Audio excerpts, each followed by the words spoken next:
Siyabonga Nkosi engcwele, sinikeza udumo Nkosi ekuseni egameni likaJesu. Sithi awupheli Nkosi njengawe, uNkulunkulu egameni likaJesu Kristu waseNazaretha. Sikule ndawo sizofuna uNkulunkulu, sizofuna ubuso bakho, sizofuna ukuhlala ekhoneni lakho Nkosi egameni likaJesu Kristu waseNazaretha. Sikule ndawo uNkulunkulu sizophakamisa wena wedwa njengoNkulunkulu, ngekho omunye uNkulunkulu esiyakumkhonza ngaphandle kwakho egameni likaJesu Kristu waseNazaretha. We give you all the glory, we give you all the honor.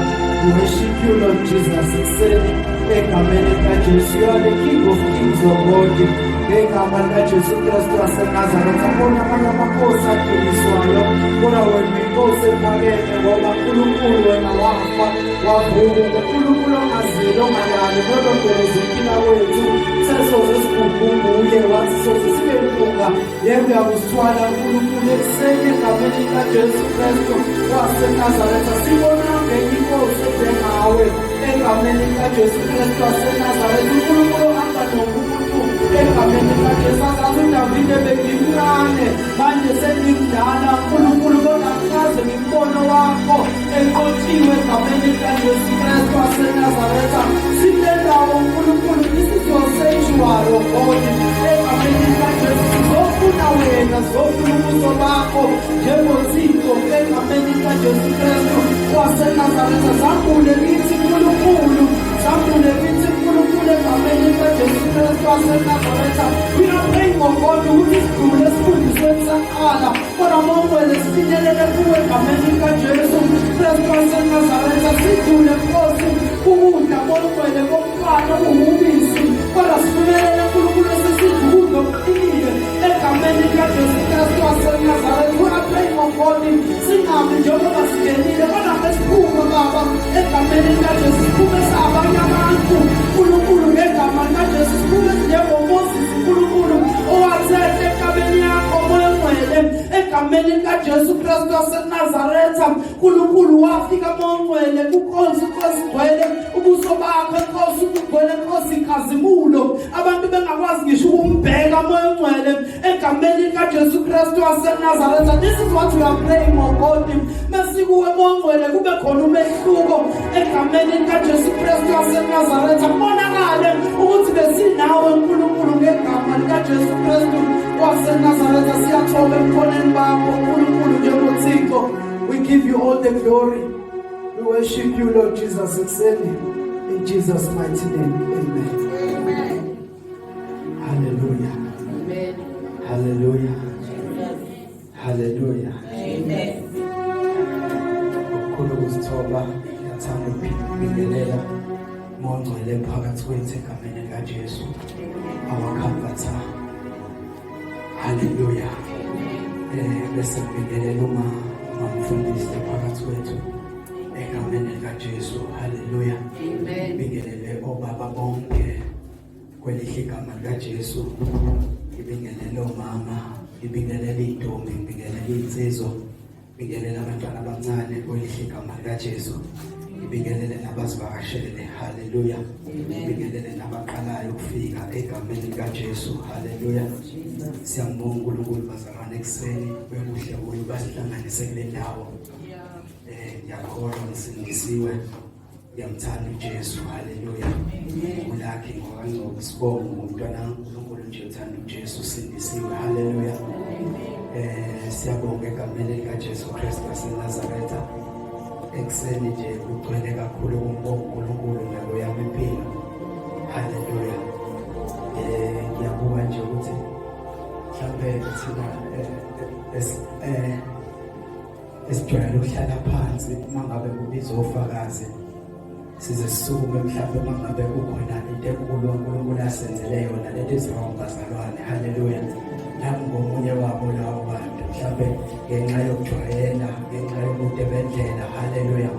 Ngike ngihlale phansi bekubizwa ofakazi, kodwa kunesipho somusa sikaNkulunkulu angipha sona, ukuphila phakathi. Hallelujah. Ukusukuma nje uzobonga lokho, ungaze usukume kangabe uNkulunkulu enkulu akwenzele yona. Just uzobonga nje umusa kaNkulunkulu ogcinile kusukela ngomsombuluko waze kwabe isonto ekseni. Hallelujah. Bekumningi ubengenzeka endleleni kwasho ukuthi uNkulunkulu uqaphile. Waqapha wagcina kwaze kwafika lesi sikhathi. Hallelujah. So mekuzoba uNkulunkulu bazalwane akudingani uNkulunkulu ukuthi azakwenzela izinto ezinkulu. Hallelujah. Ukuthi nje uyaphila. Ukuthi ukhona kule ndawo usathi uJesu uyinkosi nomsindisi empilweni yakho. That is the best gift uNkulunkulu angakupha. Hallelujah. Lokho kunye is just amabonus uNkulunkulu asipha sona along the way. Hallelujah. Kodwa nje ukubonga uNkulunkulu ukuthi uyaphila, ubonga uNkulunkulu ukuthi usakholwa, ubonga uNkulunkulu akusiwo ukuhlakanipha kwakho ukuthi usakholwa. Baningi kade bekholwa abantu bebemthanda uNkulunkulu bebeshisekelwa ngaphezulu kwakhe abantu. Kodwa kunamhlanje abekho endlini yokukhonza bakwezinye indawo. Kodwa bebeshisekela ngaphandle kwakho, abanye bebenamandla ngaphandle kwakho. Abanye ukuthi mababuka ubone ukuthi hayi uNkulunkulu ukhona ngempela ukhona. Kodwa still emva kalokho bawa. Kodwa wena the fact ukuthi uyaphila, ungasiwa amandla akho, the fact ukuthi usakholwa, ungasiwa ukwazi kwakho, ungasiwa ukuhlakanipha kwakho, lokho nje kukodwa kudinga ukuthi uNkulunkulu umbone. Hallelujah. Ngiyabonga uNkulunkulu bazalwane egameni likaJesu sengigcinile kakhulu empilweni yami. Egameni likaJesu Kristu waseNazaretha ngeke ngibe mude nje ngizobamfishane kakhulu. Hallelujah. Ngiyathusa le ndawo mabantu bagcina ukomayona. Hallelujah. Ngizocela nje sivule amabhayibheli ethu kwizenzo chapter 17 from verse 23 to verse 24. Egameni likaJesu. Hallelujah. Zenzo chapter 17 verse 23 and verse 24. Bese siyathandaza. Zenzo chapter 17 verse 23. Ngokuba kwathi ngihamba ngibuka izinto engizikhonzayo ngafumana ne-altari okulotshwe kulo ukuthi ELIKANKULUNKULU ongaziwayo. Lokhu ke enikukhonza ningakwazi yikho engikumemezela kini. uNkulunkulu owenza umhlaba nakho konke okukuwo, yena oyinkosi yezulu nomhlaba, akahlale emathempelini enziwe ngezandla. Baba egameni likaJesu Kristu waseNazaretha, ngosizo lakho uNkulunkulu size ngalo. Egameni likaJesu Kristu waseNazaretha, khuluma inhliziyo yakho ngokugcwele sikulalele. Egameni likaJesu Kristu waseNazaretha, inkosi yethu. Amen. Hallelujah. Ilona nje amavesi asenhlizweni yami le. Egameni likaJesu Kristu waseNazaretha kusathiwa ngizoshare nani izwi likaNkulunkulu. Hallelujah. Indaba nje esiyaziyo le, uPawuli uyashumayela. Hallelujah. uPawuli ube umuntu onokuhamba eshumayela amazwe ngamazwe. Hallelujah. Now la eqala khona uPawuli eshumayela la uhamba noSila emva kokade beboshiwe basibakhululwa. Hallelujah. Ngesikhathi kade beqeda ukudumisa uNkulunkulu kwaqaqeka isekelo zetilongo, kwaqaqeka amankentama, base baphuma baqhubeka bazodumisa uNkulunkulu, baqhubeka bazoshumayela ivangeli. Hallelujah. Now usehamba noSila bazoshumayela eThesalonika. Hallelujah. Uma ngabe befika eThesalonika bezoshumayela khona, bashumayela uKristu ophilayo. Isho njalo iBhayibheli lithi bashumayela uKristu ophilayo, bashumayela uKristu ovusiwe kwabafileyo. Hallelujah. Bashumayela uKristu onamandla uqobile ithuna. Hallelujah. Bangashumayela ngabo ukuthi baphume kanjani entilongweni. Bangashumayela ngezinto abayigqokile. Hallelujah. Bangashumayela ngokudla abakudlayo emakhaya. Bangashumayela ngeemoto abahamba ngazo nangemizi abanayo. Kodwa bashumayela uKristu ovukile ethuneni. Amen. Hallelujah. Kuthe benze njalo ngenxa yokuthi bashumayela uKristu ophilayo. Kwavuka abaJuda benomhawu ngalento abayenzayo uPawuli. Uma ngabe bevuka abaJuda becikwe lento abayenzayo uPawuli ukuthi bashumayela into abangafundiswanga bona. Hallelujah. Bona bazi umbhalo, bazi script, bazi ukuhlala, bazi imbhalo wamaRoma, bazi nomthetho wamaRoma, abafundiswanga ngalento uPawuli abashumayela ngayo. Now badinga ukuthi uPawuli bazokhuluma ukuphila phezulu kwabantu ngoba kade bekhona bona bengakushumayela ukuphila bengakhuluma. yabacika lento bavuka umhawu lithi iBhayibheli emva kalokho base beyaqoqa abantu ukuze kuzovuka isiyaluyala endlini khona bezoyiyeka lento abayikhulumayo ngoba inamandla babona ukuthi inabantu abasindiswayo lithi iBhayibheli kwakusindiswa ngisho abantu abakhulu ngaleso sikhathi kusindiswa ngisho abantu abathembekile ngisho izazi ngenxa yokuthi babeshumayela into enamandla ekwazi ukushintsha umuntu ekwazi ukushintsha umuntu abone ukuthi noma enemali kodwa imali ayisho lutho uma engekho uJesu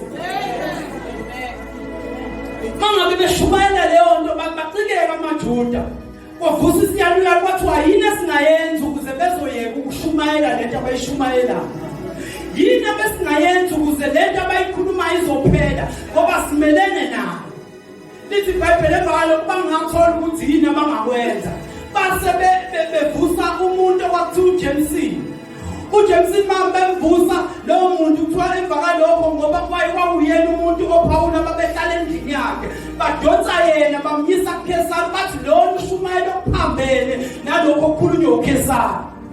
Hallelujah.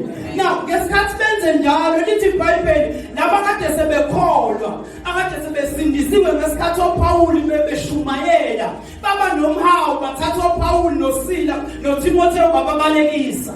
Hallelujah. Ngoba sebegenile bayabona ukuthi lento eshunyayelwe labantu ayiqhubeki idlule kwabanye abantu singagcini sibe selfish bafe singasithola into enkulu kangaka. Babathatha bababalekisa ngobusuku babayisa kwenye indawo ethiwa iSebria. Hallelujah. Mangabe bathatha bebeyisa nakhona lithi iBhayibheli nakhona uPawulu bafika baqhubeka bashumayela emasinagoge. Bangena emasinagoge amaJuda laba kade funa ukubashaya baqhubeka bazoshumayela khona emasinagoge abo. Hallelujah. Bangayeka. Hallelujah. Ngiyacabanga ukuthi kwakube kwakuyimina nawe umzala namanje besothi seshayiwe sahlushwa ngenxa kaNkulunkulu sasa bese singabe sayingena indaba kaNkulunkulu singabe sayikhuluma. Kodwa bathi bebefika khona eBhria baqhubeka bashumayela uJesu ophilayo. Behlushiwe kunjalo basibahamba ebusuku abantu babezoyibuza uNkulunkulu yindaba ukuthi mina kwenzeke nje kodwa kade ngishumayela ivangeli lakhe eliphilayo. Hallelujah. Bakhubeka kwangazuthi akwenzeka ngani ukuthi uPawulu waqhubeka washumayela ngamandla emasinagoge wakhuluma ngalo Jesu ophilisayo. Hallelujah. Ngoba nakho ukuzilandulela ukuthi ishayiwe ngihlushiwe kosa ngishumayela ivangeli lakho nakho ukuzilandulela ngoba lo Pawulu waqhubeka wangathi akwenzeka ngani ukuthi abazange bahleka abazange bayisole abazange bapasawulanda amandla kesibona abanye bebeqhubeka nalento kaNkulunkulu thina sobuye siyibona. Ngoba kunabantu abanjalo ngabe behlushiwe ngayizona ngakusasa uNkulunkulu angamfuni. Mangabe izimo zingahambanga kahle namhlanje ngakusasa uNkulunkulu indaba yakhe ayisangenwa. Kodwa waqhubeka uPawulu washumayela. Uthe beshumayela nakhona emasinagoge kwasuka bona amaJuda laba kade basuke baqhubuluza beLethesalonika bezwa ukuthi uPawulu sebeshumayela lelo vangeli futhi eBhria. Baqhamuka futhi beza khona bazovusa isiyaluyala ngoba lento abayishumayela inamandla. Amen. Ube bebeshumayela ukugqoka kwabo noma ube beshumayela impahla zabo kwangeke kube bebenendaba. Kodwa ngenxa yokuthi babeshumayela uJesu ovukile kwabafileyo. Babeshumayela into abangafundiswanga bona ngoba bebengeke bafundiswe ngoba lento awufundiswa kodwa uyangena kuyona. Amen. Amen. Jesus. Akufanele kube njengalinye ibandla lanihlala khona phansi nonke nifundiswe kuthiwa akekho umfundisi kuthiwa akekho ubani ozonihola. Hlalwe phansi kuthiwa hayi akekho wonke umuntu akasukume nesifundiso wena njengalelo ayenziwa leyo nto. UKristu awufundiswa yena. UKristu uyafika kuyena bese uyahanjiswa Kristu. Uyahanjiswa Kristu kodwa awufundiswa uKristu ufika kuyena uKristu uhlale kuyena. Ingakho iBhayibheli uKristu uhlala kimi nami kimi. Uyahlala Kristu Jesu. Hallelujah. Now yabacika leyo nto amaJuda baphinde babavukela uPawulu benosila noTimotheo beseBhria. Now uma ngabe bebavukela baphinde banyonyobiswa ngobusuku oPaul kwanyonyobisa uPaul ke manje uhamba yedwa basala osila beno Timotheo basala kanjalo uPaul benyonyobiswa yiswe Athens mangabe yiswe Athens uPaul enyonyobiswa wafika nakhona eAthens wazoshumayela ivangeli haleluya ngoba nomuntu angaboshwa kodwa ivangeli alikushiya haleluya nomuntu angaboshwa kanjani kodwa ivangeli alimoshiwe noma ungagula kanjani noma ungaphathwa yini emzimbeni as long as ivangeli lingaboshiwe qhubeka ushumayela uJesu namandla now lithi iBhayibheli uPaul ubelindile eAthens elinde ukuthi kulandwe ukuze osila noTimotheo ngesikhathi esalindile lithi iBhayibheli wahamba eAthens utheme hamba eAthens wabona indle egcwele izithombe lithi iBhayibheli leyo nto yamkhulula kakhulu uPaul enhlizweni yakhe ukuthi le ndawo lekhona abantu bakhonza izithombe bangakhonza uNkulunkulu ophilayo haleluya ngoba mawuzalwane kukhona into eyenzekayo phambi kwakho ephambene nokusho kaNkulunkulu fanele kuvuke leyo enga kuwena ubonakala ukuthi une-enga yalento eyenzeka ngoba ihambisana nalento uNkulunkulu akutshela yona amen lithi iBhayibheli waqunuka uPaul wasengena emasinagoga khona eAthens nakhona washumayela Jesus uPaul indoda enesibindi kakhulu esejahiwe okokuqala eThesalonika wabaleka wafika eBriya washumayela ngesibindi wasindiswa abantu waphinde wajaha nakhona wafika eAthens nakhona wabona into azenzekayo khona engasiza izinto zikaNkulunkulu nakhona washumayela ngesibindi haleluya now umeshumayela ngesibindi uPaul ufike eAthens ufike endlini igcwele izithombe zabo bonke oNkulunkulu abakhona abadunyiswayo eAthens now eAthens bekukhona inhlupho kade zikhona ngaleso sikhathi ngoba bebengenayo uNkulunkulu bebephathwa izifo bangazazi ezingapheli ezingalapheki kufe 30,000 wabantu akade befa ngesikhathi ngenxa yalezo inhlupho nangalezo zifo kade zikhona ezingalapheki zihlule ngisho abantu bakhona ngisho izazi bahluleke now basebethi ke akasimise ke indle ezogcwala bonke oNkulunkulu because asazi lento yethu ukuthi ivela ngenxa yakhe kodwa simise indlu sifake bonke oNkulunkulu abakhona mhlambe kubona bonke oNkulunkulu khona ongasilamulela haleluya now mabenze njalo ilento uPaul ayifika wafika kugcwele abanye oNkulunkulu abakhiwe ngezandla now bebenzi ke mangabe bezokwenza umhlatshelo badedele imbuzi badedele nezikhaphu zihambe estradini la izofika ihlatshelwe khona ila kuzokwenziwa khona omunye uNkulunkulu bavele banabanye uNkulunkulu bagcwele izindlu kodwa banele la fika ihlatshelwe khona le imbuzi ededelwe bekumkhuba that was what they are ritual ukuthi njalo makhona isifo esikhona sodedela imbuzi sidedela izikhaphu zihambe emgaqweni la ifika khona ihlatshwe khona somisa another god leyo ndawo amen uma ngabe benze njalo bazoqeda kulabo uNkulunkulu abavela abakhona abagcwele izindlu now ngesikhathi benze njalo isifo siqhamuka sipheli futhi kodwa ke ngesikhathi benze njalo kwakhona le altar kaNkulunkulu ophilayo kodwa ongaziwa leyo ndawo ngesikhathi bemisa izithombe beyigcwalisa zigcwale bamisa le altar kaNkulunkulu ophilayo kodwa ongaziwa haleluya engathi wabakhona ohlakaniphile uthi noma singamazi lo uNkulunkulu ekhulunywa ngaye kodwa naye simbeke hlezi nanga silamulela kanti kuzofika uPaul ejaha ephuma eBriya wadlule eAthens wafika wabona ialtar kaNkulunkulu ongaziwa waseyafika uPaul wazoshumayela ngalo uNkulunkulu ongaziwa uthi ngiyabonga ukuthi ngiyabona ukuthi kugcwele izithombe zoNkulunkulu abashunyayelwayo la kodwa ngithe ngidlula ngase ngibona nealtar ekubhala ukuthi kaNkulunkulu ongaziwa ongaziwayo. Uyena ke lo uNkulunkulu mina ngizomshumayeza nezomtshela ngaye. uNkulunkulu onamandla wenza izulu nomhlaba. Amen. Hello. Bahlala. Lithi iBhayibheli babe nakho ukuthanda ukuthi bazwe indaba ezintsha njalo. So ngesikhathi uPaul efika nale ndaba yokuthi uzoshumayela ngalo uNkulunkulu ongaziwa, i-altar lakhe already khona kodwa akaziwa. Akekho umuntu okhuluma ngaye kule ndawo ngoba akekho. Bazophenduka kanjani bengashunyayezwanga? Nawo wafika uPaul wazokhuluma ngale no-altar eliphilayo phezu kwama-altar akhona. Wazothi uPaul lama-altarena wamsizanga. Kodwa kule altar engakalinthini elisavaliwe uNkulunkulu ongaziwa. Manje nangoNkulunkulu nayo into enkinga ukuthi sihlushwa nayo khona yini indaba. Ngoba kudingakala umuntu ozomagula lo uNkulunkulu ukuthi unamandla uvukile uyena owadala izulu nomhlaba. Now, athi bebebuka ukuthi ngoba lo uNkulunkulu khona nje ikuphi okusha. Ngoba lo uNkulunkulu sihlushwe khona la.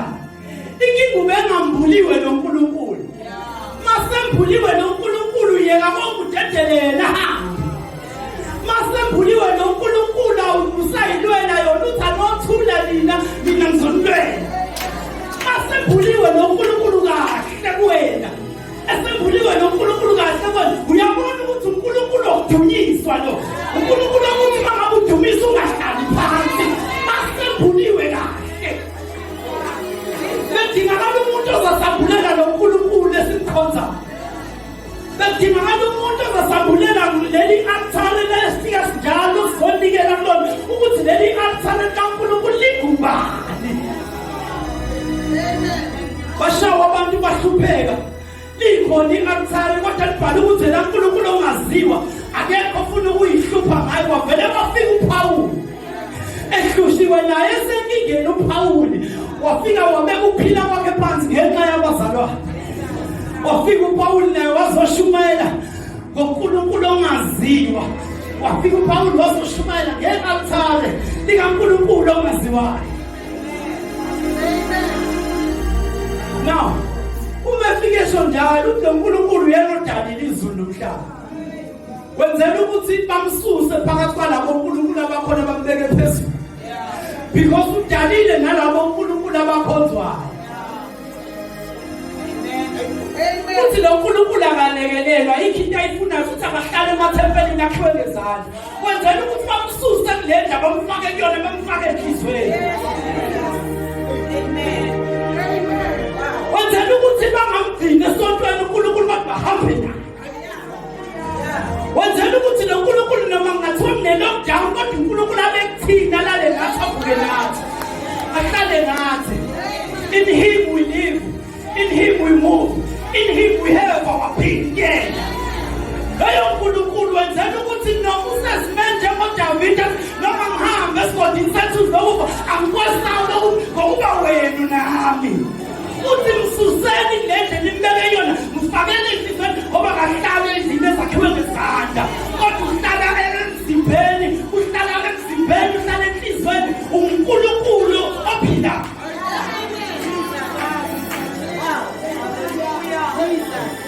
Wenzela ukuthi kushintshwe indlela kubukwa ngayo uNkulunkulu.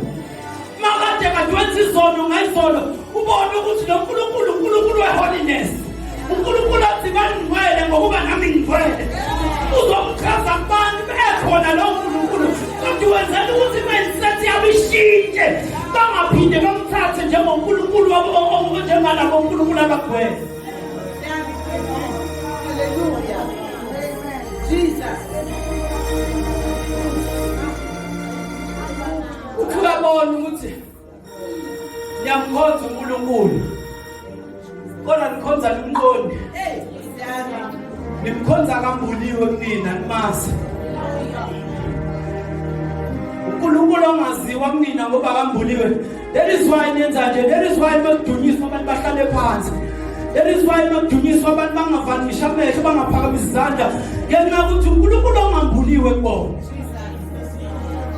Now, uma ngakudumisa uNkulunkulu esambuliwe kwena, ngisukuka ngamadoda kwanele ngisuphakamisa izandla kwanele ngisho nokuthiwa kwaze suspenda la endlini kwanele mangabe uNkulunkulu esembuliwe wena kodwa bedingakala umuntu ozofika kwena azokhuluma ngaleli altar olikhonzayo la uNkulunkulu ongaziwa la uNkulunkulu ongaziwa ekuseni ngizomemezela lo uNkulunkulu ongaziwa nami kweshintshe yami impilo kwakungenjeni empilweni yami kodwa ngathatha lo uNkulunkulu ongaziwa wavulwa mina ngizomemezela lo uNkulunkulu ongaziwa oshintsha izinto zomuntu iBhayibheli lithi phumelani kimi ngaphandle kwesango nithwala ihlazo lami ngoba mangabe ufumana lo uNkulunkulu fanele ushiye konke ulandelele awukwazi ukuthandizwe nento zalo noNkulunkulu uthando lukaNkulunkulu alukho kwena mawusathandizwe nento zalo kodwa kufuneka abantu namhlanje abazoshintsha abangeke babodidima ngoba uThomas udidima inkinga yakhe wayeyiwele kodwa engasiliwele ngenxa yokuthi wayekwazi ukutholakala ezweni aphinde atholakale nasephothweni ngesikhathi kufika uJesu evukile uThomas wayengekho ingakho azwafuna ukubona amanxeba kuthiwa ukholwa ngokubona njengoThomas wayesayobeyiwele ezweni kodwa uThomas yena kufunakala abantu abazohamba uNkulunkulu embuliwe bona amehlo abekhanyisiwe ngalo uNkulunkulu ukuthi ukuba abangahlupheki abantu thina sikhona sikhonza uNkulunkulu ophilayo abangafa abantu ezikoleni sikhona angahayizwe esikoleni sikhona siphethe izinto ezinamandla angahlusheka emsebenzini kuthiwa noma mtsotsi kuthiwa kunezinto ezenzekalayo sikhona siphethe uNkulunkulu omkhulu kangaka inkinga kambuliwe lo uNkulunkulu uzombuka namhlanje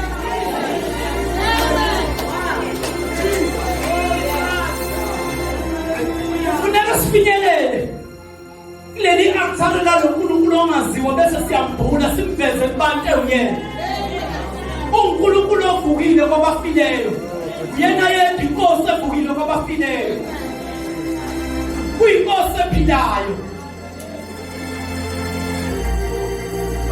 unqobile ithuna uNkulunkulu esimkhonzayo loyo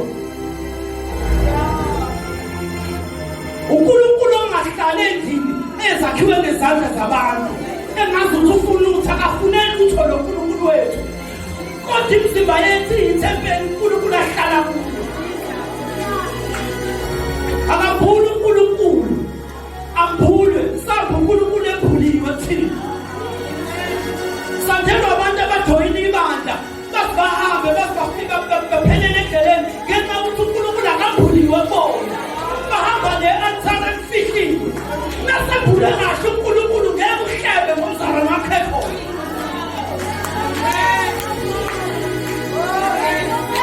ufune uNkulunkulu ambulwe uNkulunkulu masebhulwe kahle ngeke udle izono kusasa ubuye uzoma la uNkulunkulu masebhulwe kahle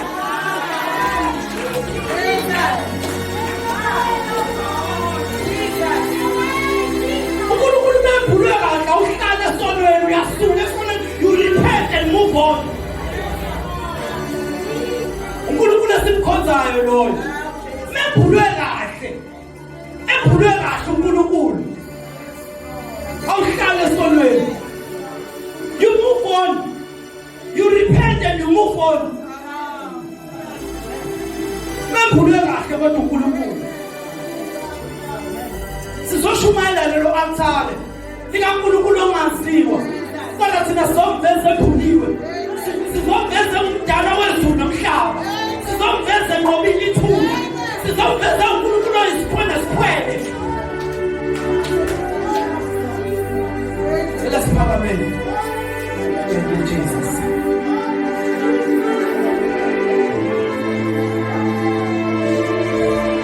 sizombula uNkulunkulu sikhathela abantu abadlala ngevangeli namandla sikhathela abantu abadlala ngevangeli namandla sizombula uNkulunkulu oshiya umoshisa umuntu nesona hlukanise njengaba wafika owesifazane waseSamariya washiya konke wagijima wamemezela uNkulunkulu. Sizokula lowo uNkulunkulu. Ezinye zezinto ezenza ukuthi izifo zethu zingalapheki nokuthi singaphumeleli ingenxa yokuthi khona nabanye uNkulunkulu abagcwele kuleli. Kodwa ekuseni sizoletha uNkulunkulu embuliwe. Ukuthandaza ngabawuthunje abafuna uNkulunkulu embuliwe. Thank you, Jesus. Thank you, Jesus. Thank you, Jesus. Ngifuna ukuthandaza nabantu abafuna uNkulunkulu embuliwe kuphela. Abantu abazothi bebesuka la bashiso kaPawulu ukuthi noma beshayiwe izolo kodwa kusasa bashumayela ivangeli. Asifuna abantu abazofika namhlanje bakhululwe sasa babuyele entweni. Mangabe umuntu okanjalo ongakadecide ngayo hlala phansi. Mangabe umuntu okanjalo ongakadecide ngayo hlala phansi. Mina ngifuna ukuthandaza nabantu abafuna ukusizakala ngempela. Abantu bafuna ukubona lo uNkulunkulu embuliwe kubo. Ngoba into eyenzekayo sifike abantu badilivwe namhlanje. Kudlula usuku lakusasa basanalowo moya wokudilivwa. Ngoba isonto awusekho lowo moya sebebuyele empweni zabo. Bese uNkulunkulu wethu vele ngenamandla kanti uNkulunkulu onamandla. Amadodana kaEliya athatha umbongolo agijima nawo wayempile kamu kuphi amaFilisti afika ubeka phakathi uNkulunkulu wangasebenza enamandla ngenxa yokuthi amadodana kaEliya nawo bekhona into ezenze engalungile. Lo Nkulunkulu wethu unamandla kodwa ukuze kubonakala amandla akhe kumele ugashule kulabo abanoNkulunkulu obabekile endlini. uNkulunkulu embuliwe kuphela esimshumayelayo. I-altar kaNkulunkulu ongaziwayo kodwa kube uNkulunkulu ombuliwe owenzile izulu nomhlaba. Yilo uNkulunkulu esimshumayezayo namhlanje. Mangabe kodwa ungakahlukanisi abanye abantu babuyiselwe entweni abangani babo. Mangabe ukuthi awakahlukanisi ukuthi uzobahlukana nabangani bakho namhlanje ngaphindele emuva. Phindele emuva sobesithandaze nawe masusi serious. Thina sifuna ukuthandaza nabantu abazoqashula yonke into abazoshiya yonke into namhlanje and make a U-turn. Mawenzi U-turn usikade ubhekele bese uphinde ubhekale. Awuhambi ngecela ukete njengenkalankala. Kunabantu abazomela uNkulunkulu baphumele ngaphandle kwekamu bathwala ihlazo laNkulunkulu. Bathabatha isiphambano bamlandela uNkulunkulu imihla yabo yonke. Lokho abantu abazolandela uNkulunkulu bekukhona ukudla namhlanje sasa bengekho lutho abamlandela uNkulunkulu. Hayi abantu abazolandela uNkulunkulu mangabe khamba kahle. Kodwa sifuna abantu abazolandela uNkulunkulu noma behlushiwe ngayizolo njengoPawulu. Lokho kwenzeka uKristu mangabe embuliwe kuwena. Ungangijabuleli mntaka baba manguthi abakabiredi ukushiya. Bela uphindele emuva uyohlala phansi. Ufuna ukuthandaza nabantu abazobafuna ukushiya babona uNkulunkulu embuliwe kuphela.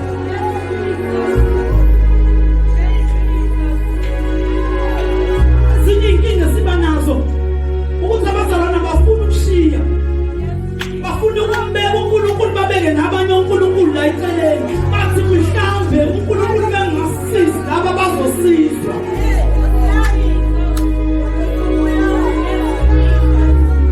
Mina ngifuna abantu abaredi ukushiya indlela zabo. Indlela ezimnandi, indlela zokuhamba ebusuku ezimnandi. Abantu abaredi ukuyishiya. Ngifuna labo bantu ukuthandaza nabo. Noma bangaba babili. Thank you, Jesus.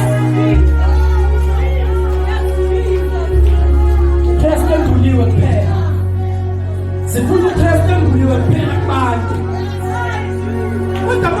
decorate shiyeni mntaka baba. Ungavumi. Ungabuyele emuva. Thank you, Jesus. Thank you, Jesus. Thank you, Jesus. Thank you, Jesus.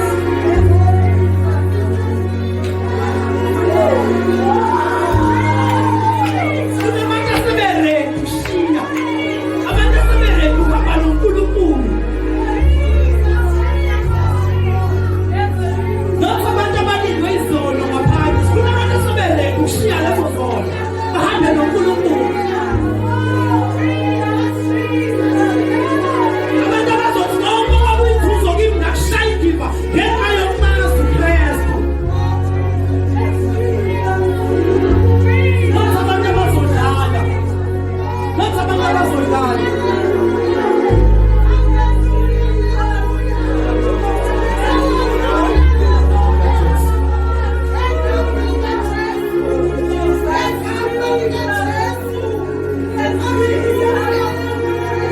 Hallelujah.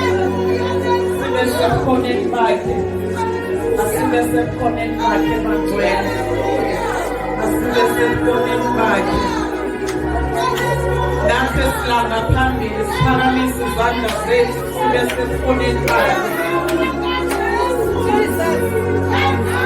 Yes, ukhona uzobenza umsebenzi. Asibe connect back. The King of Kings is among us. The Lord of Lords passing ways. uNkulunkulu ongaziwa namhlanje uyambulwa egameni likaJesu. Izwi amangalisayo akhona phakathi kwethu egameni likaJesu waseNazaretha. Oh, Jesus.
Siyabonga,